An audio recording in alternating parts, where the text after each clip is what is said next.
Okay, hi everyone. I want to welcome everyone to our fourth Zoom technology class. Thank you all for joining us this morning. If this is your first class, welcome. I hope you're going to enjoy today's class. We have a great lesson planned for you today. Today's lesson, I do want to point out, is a lesson that we have never taught before. So for those of you who have taken classes with us ever since the beginning, this is something new that hopefully you will enjoy. Let's go to the next slide and let me kind of talk about a few things before we get started. First of all, if you have not already done so, please make sure you join our WhatsApp chat or our email list. If you do not know how to do this, or if you have not done this yet, please make sure to reach out to me today. This is how we send you updates and messages about the classes. It's very important that you are on one of these so that you receive all of our messages about the upcoming classes.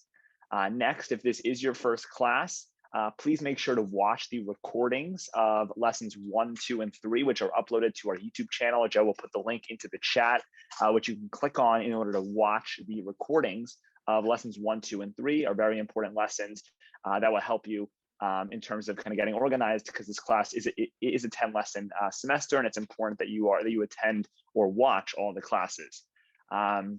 Also, just like we've been doing, we will have a Q&A session tomorrow night at 7 p.m. Eastern Standard Time.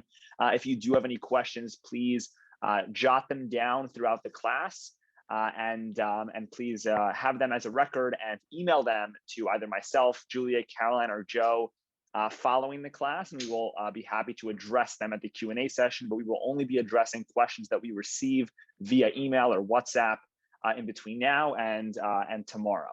So please make sure if you do have questions, you write them down throughout the class and you let us know about them via email before the Q&A session tomorrow night. Okay, next slide. So today's lesson, if you weren't able to detect from the opening slide, is going to be revolving around transportation. And we're going to start today by just very generally talking about what this means, ride sharing and online transportation. We're going to be specifically dealing with a program called Uber, which is one of the most popular transportation platforms. Then we're going to look at a website called Expedia, which allows you to plan trips and flights and hotels and all these services in one platform. I know many of us aren't really going away now, but it's a very, very cool platform that I'm hoping that you'll all benefit and enjoy using. And then our 2 breakout rooms are going to be cooking, how to find recipes online, how to watch videos on certain foods and things like that, watch the Food Network, channels such as that, and then culture, where you'll be able to find art online, find new exhibits in museums. You'll be able to use the internet for resources like that. So those are going to be our 2 breakout rooms, cooking and culture. But our main topic, which we're about to start with, is transportation. And I'm going to speak very generally about what exactly this is if you haven't used this before. So Joe, let's go to the next slide. All right, so ride sharing, ride sharing is well, what that means, which I'll read what it says on the screen right now, is need to catch a ride. You don't need to hail a taxi anymore. Now you could pull up your smartphone, hire a driver, and join the rapidly expanding world of ride sharing. Ride sharing is a service that arranges one-way transportation on short notice. The biggest ride sharing companies are Uber, Lyft, and Via. So ride sharing does not necessarily mean that you will be in a car or in a vehicle with someone else. What that means is that you're using someone else's car in order to get from one place to another. So for example, on a program such as Uber, you would hail a car in advance. The car would come pick you up and take you to the location that you specify. But some programs such as Via, which Via is known for, and one of the reasons why people use Via is that Via actually has where you have multiple people in the car.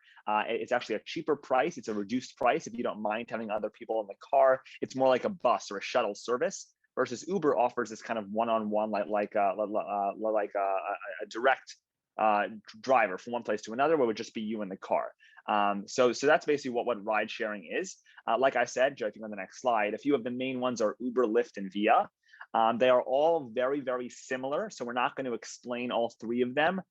We are going to look today specifically at Uber because that is the most popular, that's the most common. But as soon as you get the hang of one of these, the other 2 should not be as difficult, because they all follow the same procedure on how you order a car and how you could go through with with using one of these services. So like I said, we're going to focus today on Uber because it is the simplest to use. It's the most popular program, and it's kind of the starting gear for using ride sharing. And then Via and Lyft are other very, very popular programs that you can definitely check out on your own time, which you should feel more comfortable and be more accustomed to using these now that you are familiar with Uber, which is that's our goal for today. Okay, let's go to the next slide. So I always like to do this before we teach a new topic, which is to give you what are the advantages of using this over going in a taxi or using your own car. Why would you use a platform such as Uber, Via, or Lyft as opposed to using what you've been accustomed to, a taxi cab, using a bus, a shuttle, a train, etc. So I'm gonna have Caroline explain a few of these. Okay, so unlike taxis, with Uber, Via, or Lyft, you could schedule your trips in advance through your phone or whatever you're using, and that's how you could order the car. The next thing is that payments are done virtually, so you don't need to pay them any cash or put your credit card in the slot. The payments are all done through your phone, and they're often cheaper than a taxi because the meter isn't going on. You will receive the payment before you call the car, which is over here. There's no parking with Uber or as opposed to driving your car, so you don't need to look for parking. And then all of the drivers are rated, so you can trust the drivers, and they're not just like random people. They're rated, and yeah. You could also split the cost with your friends, and you can also track how close the car is or how long the trip is going to be. Okay, great. So there are many others, but these are a few of the kind of main advantages to using a virtual transportation platform over hailing your own car. And hopefully, as we explain some of this to you today, you will decide to use this platform as your new form of transportation. All right, so let's go to the next slide. So like I said, we're going to spend the first kind of chunk of today's class looking specifically at Uber. We're going to start by showing you how to download the Uber app and how to set up an account on Uber. I know many of you probably have accounts on Uber, but because we're assuming everyone's on the beginner's ground, we're going to show you how to download the app and how to set up an account, and then we'll show you how to how to order a car, how you could track how far away the car is, how to split the car ride with a peer or with a family member, and also how to add your credit card and all that other information that would be important for you to be aware of. So before we get into that, I'm going to show you a very, very quick 1 to 2 minute video that is going to explain specifically why Uber is important for the senior generation, which I thought was very interesting, and I thought I would share it with you. It's a very quick video, and we're going to start with that today. So Joe, if you could pull that up, we're now going to watch just a 1 to 2 minute video on why Uber is important, specifically in the life of a. Cayó del cielo. I'm always ready when I call Uber because I know it's going to be a short wait. It's much easier than you think. If you're already using a smartphone, very easy for you, no matter if you're 60 or 80 or whatever. I went to Washington, I use Uber. I went to Los Angeles, I use Uber. And I go to the grocery, I use it all the time. I think it's just the best thing since popcorn. Okay, so I hope that video just kind of gave you a sense of how important Uber is, and we're hoping that that after we show it to you, you'll be able to use it and it will enhance your life. Joe, are you back in the Zoom? Is Joe here? Yeah. Okay, so what Joe's gonna do now is he's gonna share his phone screen. Because Uber, although it is accessible on other devices, the most common device for using these platforms is your phone, because you're usually using it when you're on the go. You want to order it and you want to get in the car. You won't have your desktop computer with you, when you're doing that. So we're going to show it to you on the phone, how to download the app, how to set up Uber on the app, and then we'll show you how to hail a car and anything else that we feel is important for you to be aware of. So as soon as we get this on the screen, Julia is going to explain how to download the app, which is very similar to how you downloaded Instagram and Facebook and all those other platforms that we've looked at so far in this class, and then how to actually use it. So go ahead.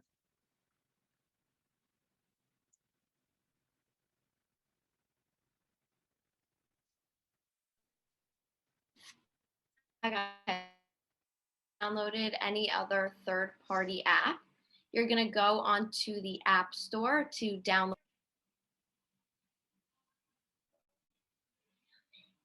So that's that blue icon with the white A.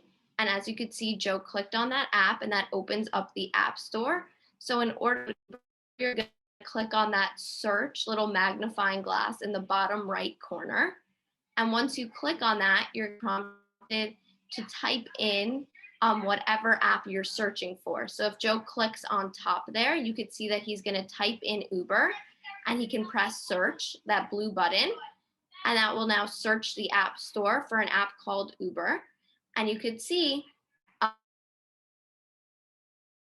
that's why it just update. But if you didn't have the app downloaded already, it would say get, and you would click on that blue get button, and it would then download the Uber app onto your phone. So once you search in Uber, the App Store, you're going to press on that blue get button and it will download Uber onto your phone. So Joe already has the app downloaded, so that's why we don't see that get button on his phone.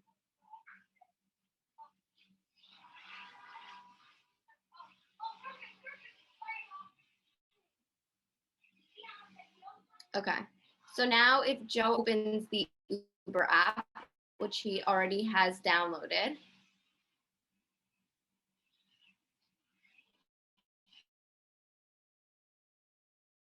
Uber app by registering for an Uber account.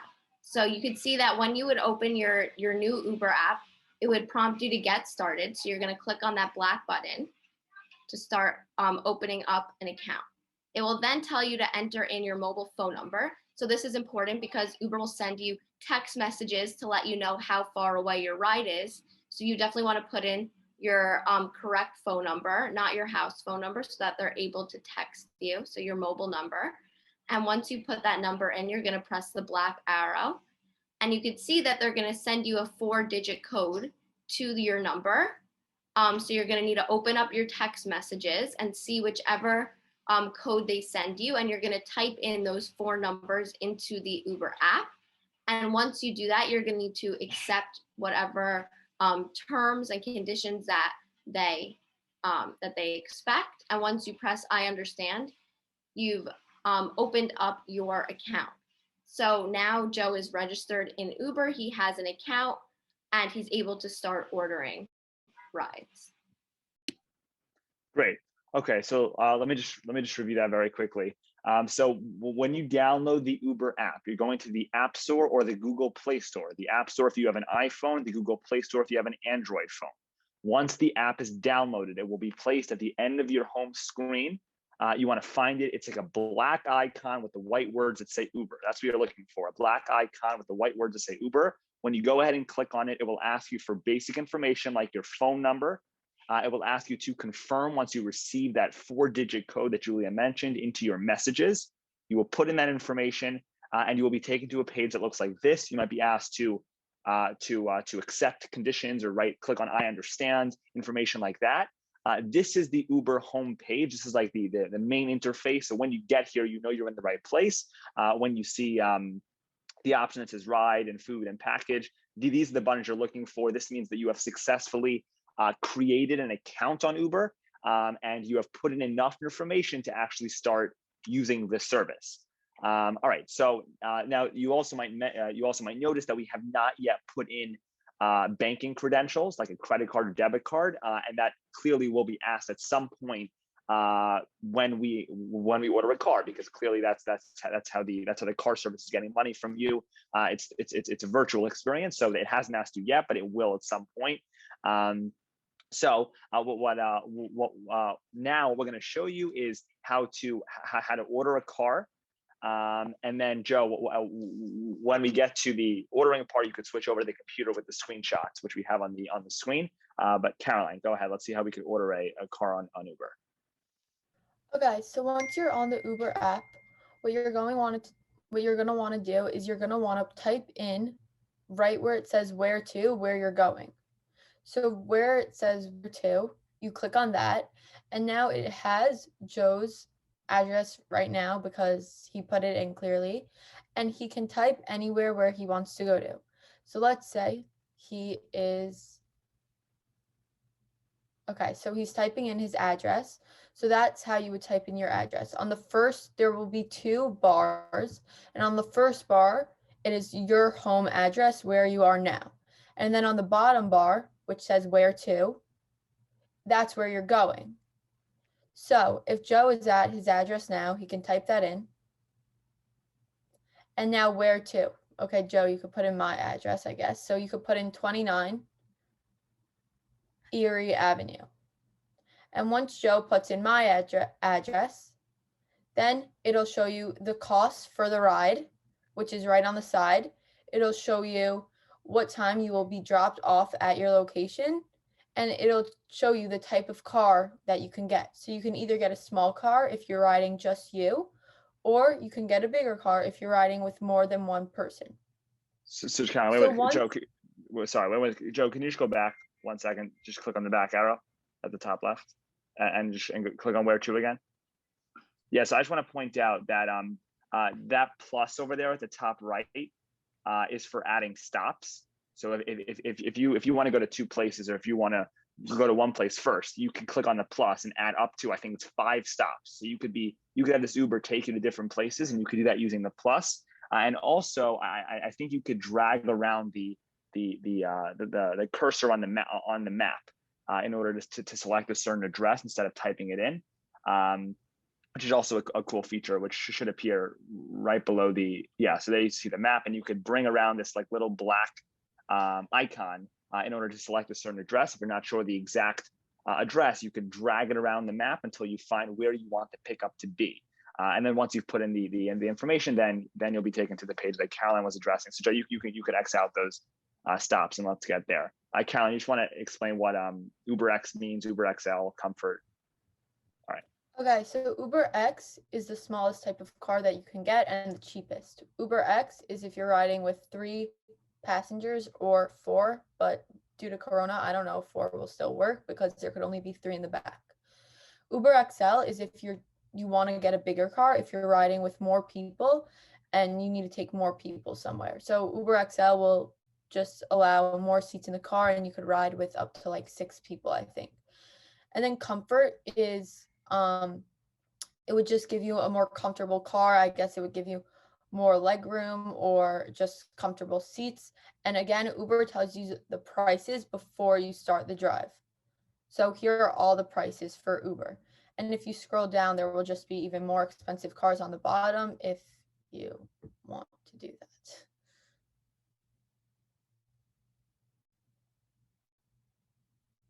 Okay, so then once you confirm your Uber, which Joe is not going to do, but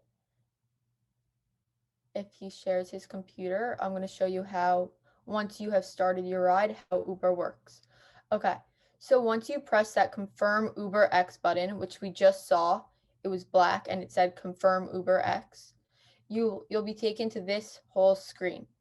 So the first thing is that it shows you the car that you're getting, which is in the big red circle at the top.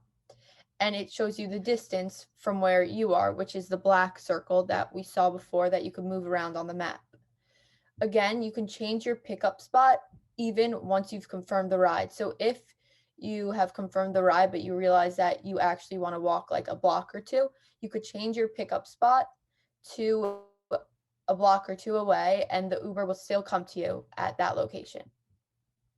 Next, it says where the Uber will meet you. So depending on where you put your pickup location, or if you change it, the Uber will meet you directly there. It says right next to this, the time in which the Uber will take to get to you. So if the Uber takes 4 minutes, 2 minutes, however long, you will be notified of that. Then again, if you want to make sure you're safe and riding with the right car and driver, you should always check the license plate. So the license plate is given right over here below the 4-minute. And before you get in the car, you want to check the license plate to make sure you're riding in the right car. And if you're having any trouble finding your car or finding the driver, you could always call him, which is given right underneath this. and it's a little phone button. And if you press on that, it'll give you a free call to your Uber driver. Again, you can put in any pickup notes you want. If you want him to meet you across the street from where you've put in, I guess you could put that in any pickup notes. And this is kind of how Uber functions before you even get in the car. So then once you get in your car and you've met your Uber, okay, so then once the next step is if you scroll down on the Uber app, you'll be given a bunch of different little buttons and arrows. So again, like I said before, you could either add or change, like you could add or change your pickup spot or location. You could also change your final spot. So if you have put in an address and you realize you actually want to go somewhere else, by clicking this add or change button, you could either add an address along the way, or you can change your final destination. Then it'll show you the price for the Uber once again, and you could switch the type of credit card you're using if you want to do that, but that's again with billing, and you'll put that in separately. And then if you're riding with someone, this is a very cool feature on Uber, you could split the fare. So if you're riding with a friend, if you press on the split fare option, it'll bring you to a key, and you can type in your friend's number or anyone's number, and they will get an alert and they will be able to split the fare with you. And then again, you could always cancel your trip. So if you don't want to ride with Uber anymore, you could always press this red cancel button, which is on the bottom, and that'll allow you to cancel your trip. But one thing about canceling your trip is it may give you a small fee for the cancellation. Okay, so then once the driver has arrived at your pickup spot, he will either text you, "I've arrived," or usually maybe call you if he can't find you, but you will get a notification from your Uber driver that he has arrived at the destination. Okay. And then once he has arrived, you again should always check the license plate to see if it's the right car. And once you know that it's the right car, then you can get in the car and it'll say that your Uber driver has arrived and he's here. So once that happens, you should get in the car because you know it's the right car and it is safe to get into. And now, instead of what it said before, which is how far away he was from you, it'll say how far away you are from your final destination. And it gives you the path the Uber will be taking, and it'll show you how long it should be taking. So it shows you in this big red box right here, the whole map of where you're going to. So the route the driver is planning on taking, and it says your location you're going to, and it says the drop-off time of when you will be arriving at your destination.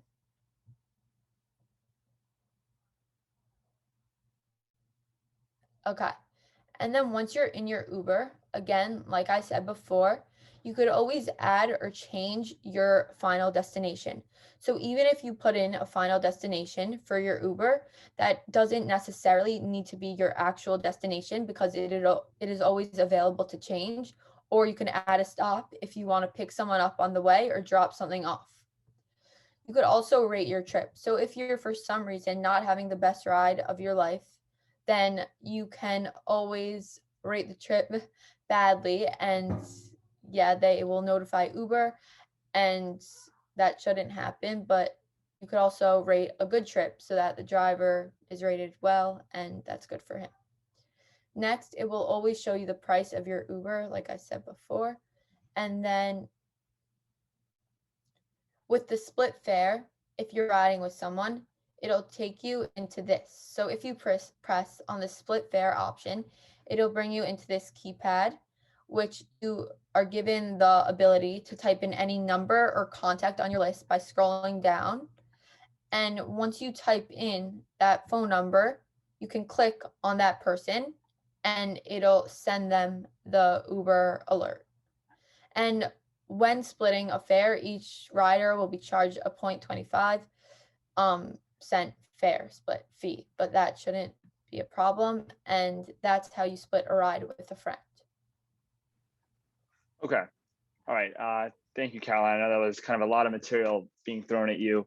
There are many, many good questions in the chat, and I'm actually going to be using those at tomorrow's Q&A session. I'm keeping a record of those. I'm going to save this chat so I have them after the class.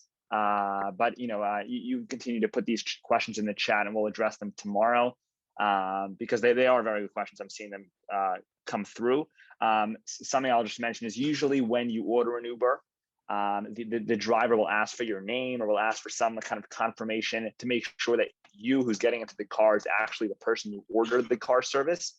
So you want to make sure you have the app open so that you kind of hold up your phone, which has the name of the driver, has the license plate, has the confirmation, just in case the driver asks for just out of security and privacy, just to make sure that you are in fact the person who ordered the car and you're the person who is designated for this driver.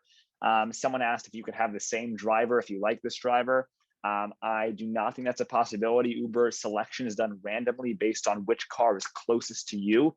So there are hundreds of Uber drivers around the city and around the USA and even around the world. These drivers aren't always that close to you. So it will always pair the driver that is available and is closest to you. And that is obviously done randomly. You could definitely get the personal phone number of the driver that you may like. You will not be all the pairing is done randomly in terms of which driver you get for Uber. Okay, we're now going to move on to our next topic, which is Expedia. For those people who have questions regarding Uber, we will address those at tomorrow's lesson. In terms of I see 10, 15 questions already that we will address tomorrow. All right, so Expedia, I know it isn't really too relevant now because not everyone's going on trips and going on planes and staying in hotels, but there's actually a lot more that this program is used for. And I think even when COVID's over, it's a very efficient way to actually use to travel and to book hotels and flights and cars. And the reason why it's unique is because it packages everything in one. So Joe, if you go to the next slide, Joe, you could skip over this for now. All right, so let me just explain briefly what Expedia is. So Expedia is a popular website for booking travel accommodations. It aims to provide the lowest prices for any booking, which is backed up by the best price guarantee. So that's one of the benefits. If you find somewhere else a cheaper option, Expedia will actually match that price. So it guarantees that you will have the best price service. You could search for hotels, cars, flights, or packages based on your travel requirements and sort through accommodations that meet your needs. So let's go through a few of the advantages to using this program. Number one, it definitely saves you money. Because you could do these things in packages, it's like a package trip. So meaning you will get a hotel with the flight, with the car, with the food, with everything in one platform, which is actually very efficient, and it will end up saving you money. And it actually tells you how much money you're saving when you place an order on Expedia. And number two, it is convenient and it saves time. It's obviously done virtually. It's done on the internet. You could do it at any time. And you don't have to be on the phone with kind of people from different platforms, but because everything's in one place, it's like you're knocking out so many birds with one stone. You're doing everything in one sitting on one platform. Number three, like I mentioned, if you find a better price elsewhere, their best price guarantee will beat it. Number four, you can cancel your accommodations without fear. At any time, you could cancel previous accommodations that Expedia is open to that. And then finally, Expedia offers travel insurance for anything that happens before, during, or after the flight. So that's also a benefit you have when booking flights and hotels and trips with Expedia. So here are a few of the advantages to using this program over using individual travel programs or even using another packaged one. Expedia is one of the most popular. I'm also going to mention that Expedia is accessible on all devices, meaning phones and computers. There is an app that you can download on the App Store or the Google Play Store. But for today, we're going to be showing you how to use Expedia on a computer because typically when you're booking flights and you're putting in payment information, it makes sense to use the biggest screen in the house so that you could actually see all the information and go through it there. But you're more than welcome to actually download the app as well. It might be helpful to have that information on your phone. But for today, we're going to show you how to use Expedia, how to get an account for Expedia on your computer. So Joe, you can open up the Expedia website, which is just Expedia.com. That's the website that you can go to. This is what the homepage of the website looks like. Now, if you're going to use Expedia a lot, I recommend getting an account so that your banking information and all those credentials are saved every time you book information. So we're going to show you now how to log in and how to create an account on Expedia. All right, Julia. Okay, so to create an account on Expedia, you're going to start by clicking on that sign in button that Joe is hovering his mouse over in the top right corner. So you're going to click on that sign in button. And if you already have an account, then you're going to press on sign in. But if you're creating a new account, you don't have one yet, you're going to press on sign up.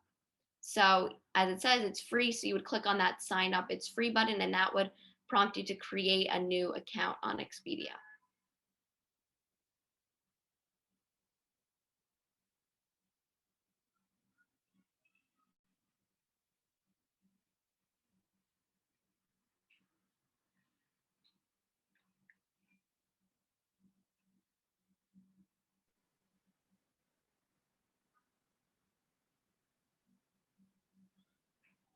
Jordan, do you mind sharing this one? Or no, never mind. Okay, so then it's just going to have you do a confirmation to confirm that you're not a robot. So you're just going to click on that in order to proceed to the next step in creating your account. Jordan, can you just share this quickly?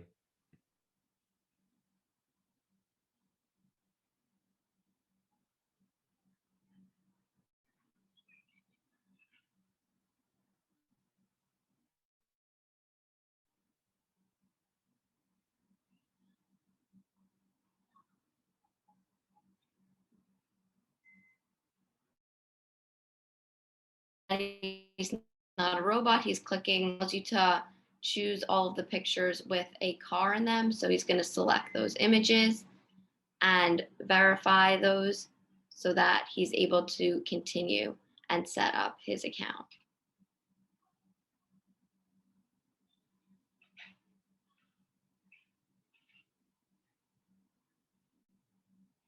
Okay, so now that he's finished doing that, it will prompt him to type in his information. So the first thing that it wants is your first name, then it wants your last name, your email address, and a password. So you could see that we're typing in all of Joe's information to set up his new account. And once you type in all of that information, you can either check that little button or not. So it says, please send me Expedia.com emails with travel information. So if you want to receive emails from Expedia, then you would keep that checked. But if you don't want to receive all of their emails, you don't want to be on their email list, you would press that so you could see that now it's not selected anymore. And then once you do that, you click on the yellow create free account, and that will create your free Expedia account so you're able to now start using the program.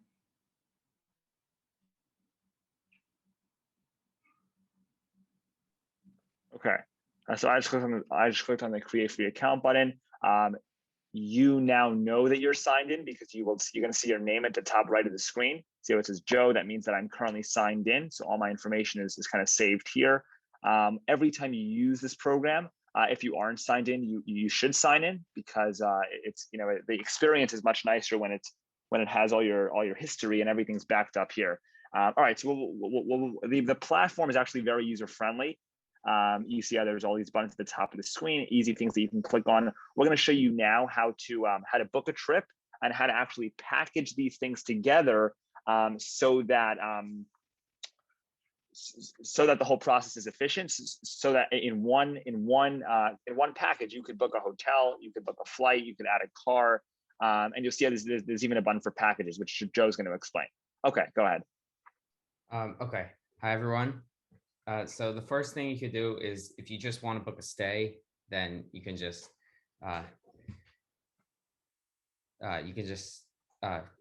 stay here, and then you can type in where you want to go. And I don't know, Jordan, go Val Harbor, and then one thing you can do here is you can, on the bottom, you should see, or first thing is you have a couple dates that you can change. Let's say you want to check in earlier and check out later. Jordan, you're on the check-in. And then you go to check out. This is a very long trip. This is a 6-week trip. And then if you want to add a flight, you could see under the location you're going to, you can just click on that box next to add a flight. And then you should be able to add that. And it's the same thing with add a car. And then you can click where you're leaving from, but that, okay, Jordan, let's say you're leaving from New York. And then you could search. But an easier way to do this actually is just to go straight to packages on the top of the screen. So if you click on packages, then you could see that there's a stay added, a flight added, and a car added. They're all highlighted in blue. So right now, all of these are in your package. Okay, now let's say you want to, okay, New York City to Bal Harbor, that's good. And then, okay, Jordan, you want to search this? But actually, Jordan, can you go back for a second? Sorry.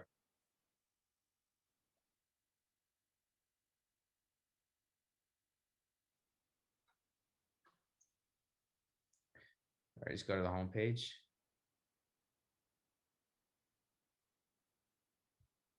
I just wanted to mention one other thing. Just put in this information once more.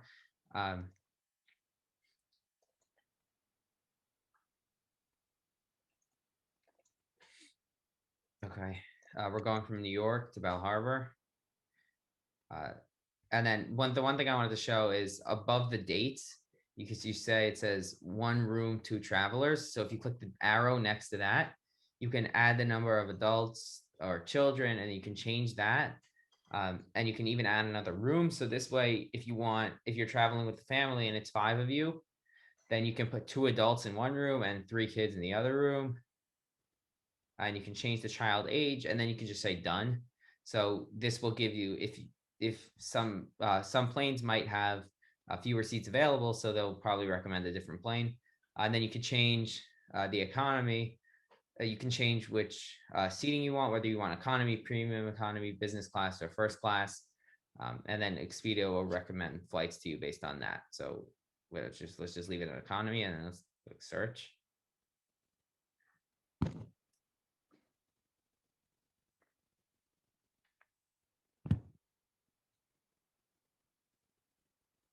Okay, and this might take a minute because it has to look through all of the possible information for flights, hotels, and cars. So it might take a minute. And if Jordan goes up, you can see that it keeps all your information. It says where you're leaving from, going to, your departing date, your returning date, how many travelers, what preferred class you are. And if you want to say direct flights only, then you can just click on direct flights only on the left, because Expedia will sometimes, actually not sometimes, most of the time recommend some connecting flights if they're cheaper, which they usually are. So if you want only direct flights, you can just click on direct flights only. And then once you go downstairs, okay, the first thing it's going to show you is the hotel. So let's say we want to say it's St. Regis. Okay. And then, okay.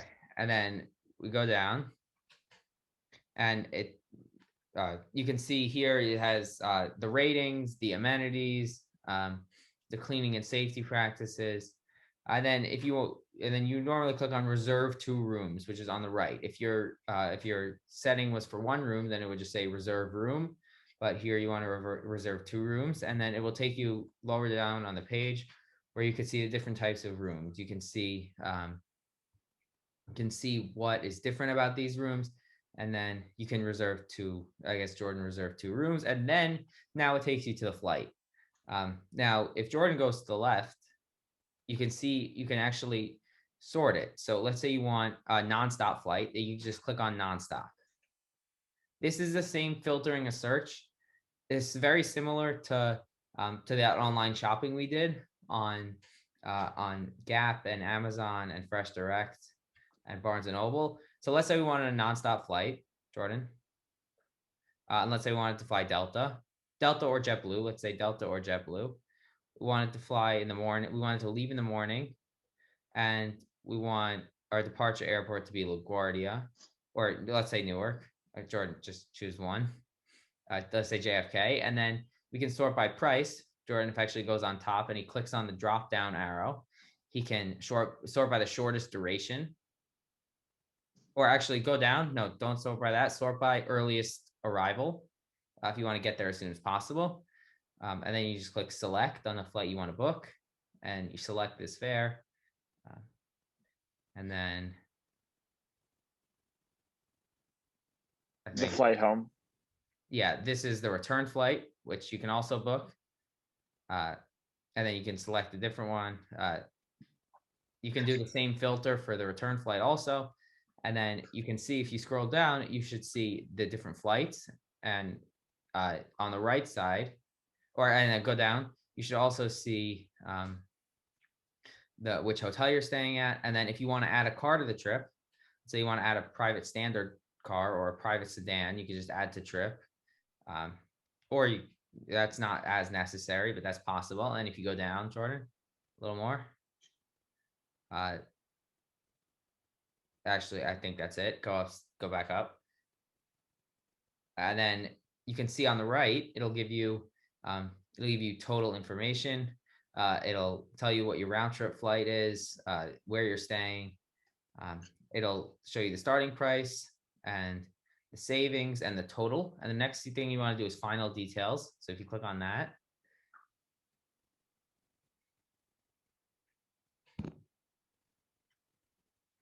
you're going to have to put in the names and figure out the travelers. And then you're going to have to do the payment. And then you want to type the confirmation email, and then you just press complete booking. We're not going to do that right now because we actually want to book this trip.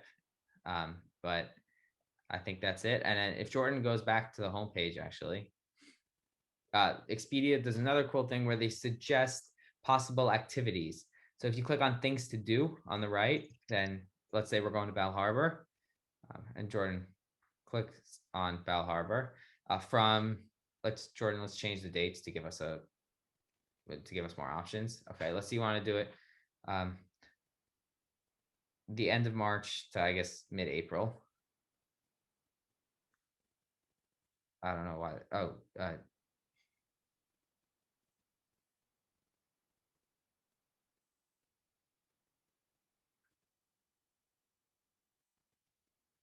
Okay, now. Oh no. Jordan, go to Thursday, March 11th, and then click on end date and click the 20th. Yeah, and then press done. Okay, and then search. Okay. And now again, this might take a minute because it has to look up everything. But if you go down, you can just see it gives you an airboat adventure tour in the Everglades. If you go farther down, it gives you transfer to an aquarium, to Port of Miami, a lot of different things. If you scroll downstairs, a scavenger hunt. These are just all suggestions for what you can do there. And you could actually book these through Expedia. Okay, I think that might be it for Expedia. Yeah, it's great. So you can see, I mean, this platform is really, really cool. I mean, you could plan an awesome trip here. We could go scavenger hunts and biking and besides from that, we already have our flight and our hotel and our car service, and everything's waiting for us when we get there. So you can see that Expedia is a very efficient way to actually to travel and to use these platforms. So I recommend checking them out, downloading the app if you would like. That's also a possibility. You're more than welcome to try out and download the app as well. Okay. So for the last 15 minutes of our class today, we're going to be splitting up into 2 breakout rooms. The first one I said was cooking. The second one is culture. You could choose between the 2 of them. Now, many of you have been asking about us being able to record one of the breakout rooms. Unfortunately, like I said, Zoom only allows us to record one of them. That's not in our control. But you're more than welcome to choose which one you think is best for you. We choose to do minor topics in the breakout room, so you aren't missing out on too much. Like, obviously, transportation is pretty important, so we decided not to do it in breakout rooms. But cooking and culture are more specific and genre based. So you could choose whichever room you would like to join. Cooking, we'll be looking at how to find recipes online, how to find television shows about cooking, etc. And culture, I'll show you how to find exhibits in museums and things like that. So in a second, Joe, you could open up the rooms right now, and everyone can join the room of their choice. For those of you who aren't able to actually join the rooms, Joe will assign you manually. But for everyone else, you should join the room of your choice, cooking or culture. All right, Joe, you could open up the room's website, and you could see how it seems like a pretty easy website to use. At the top, I have my menu bar with exhibitions and events. That seems something to be interested in. Visit, I'm allowed to buy tickets online. I could look at specific art collections, which is pretty interesting. I could also scroll down and see that the exhibits that are currently on display. It tells me it looks like there are multiple Met museums, which is why it's specifying the Met Fifth Avenue, because there are other options. But I could switch between any of these. You could see how I could also look going down. I could get an in-close look at the studio at the Met. I'm going to go ahead for today's purpose and click on one of these exhibitions that are currently available. Let's say I want to look at the new British Galleries. That looks like an interesting exhibit.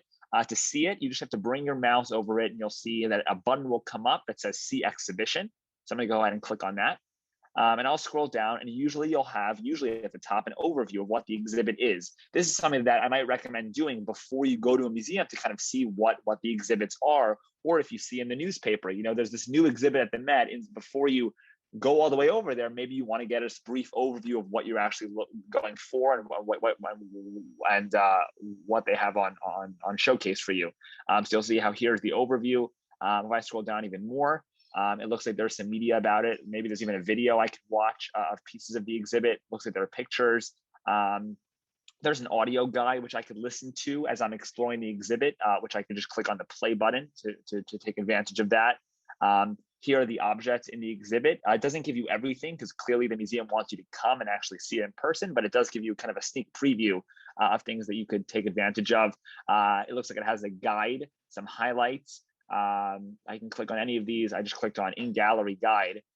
Look at this. It's even showing me videos I could watch and audio tracks I could listen to.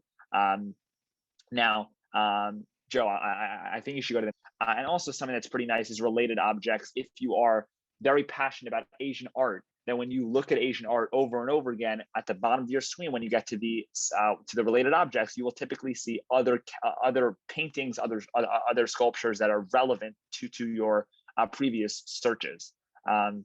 So that's a brief overview of how you can go to a website, how you can go to a museum website and work your way around it.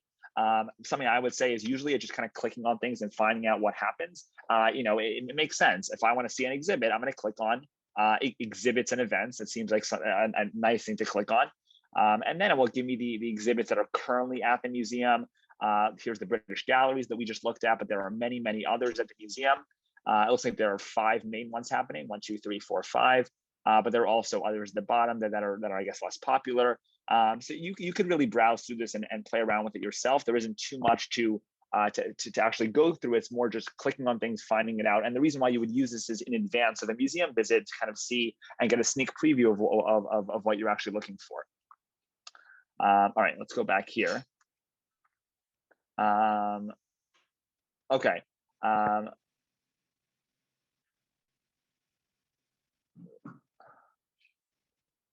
Let's see what else I can show you here. So usually at the bottom of any website that is related to art and galleries and museums, you'll see a switch or a button that says join our newsletter. Now, if you are very passionate about art and you're interested in this sort of topic, you could always subscribe to a newsletter. Now all of you are subscribed to our newsletter because you receive emails about our upcoming classes and things like that. The Met and many, many other museums also have this service where if you put in your email address where the space says join our newsletter, you could just put in your email, and from now on, you will receive emails and updates from the Met about upcoming exhibits and new things that came out, which is very nice, especially if this is something of interest to you. Then you will receive all the notifications that you want instead of having to go to the Met website every day to see if there's a new exhibit. Now it will send you an email when that sort of thing happens, or when there's a guest speaker coming, or when the museum is closed for a certain reason. All of those will be sent by putting your email into the newsletter. You could always unsubscribe if you would like to at some point if you don't like those emails, but you're more than happy to put that email. You're more than welcome to put your email in. Usually you'll find this at the bottom of a page, at the bottom of our newsletter page. I could try another museum. Let's say I type in the Guggenheim Museum. It's another museum in New York City. And I'm going to go ahead and click on the first link or the second link. There we go, the Guggenheim Museums and Foundations. And you see how it looks very similar. It's still giving me the option to visit their online resources. I can click on art to see, exhibitions. It looks like I can see as well. And here are the new exhibitions that are currently at the museum.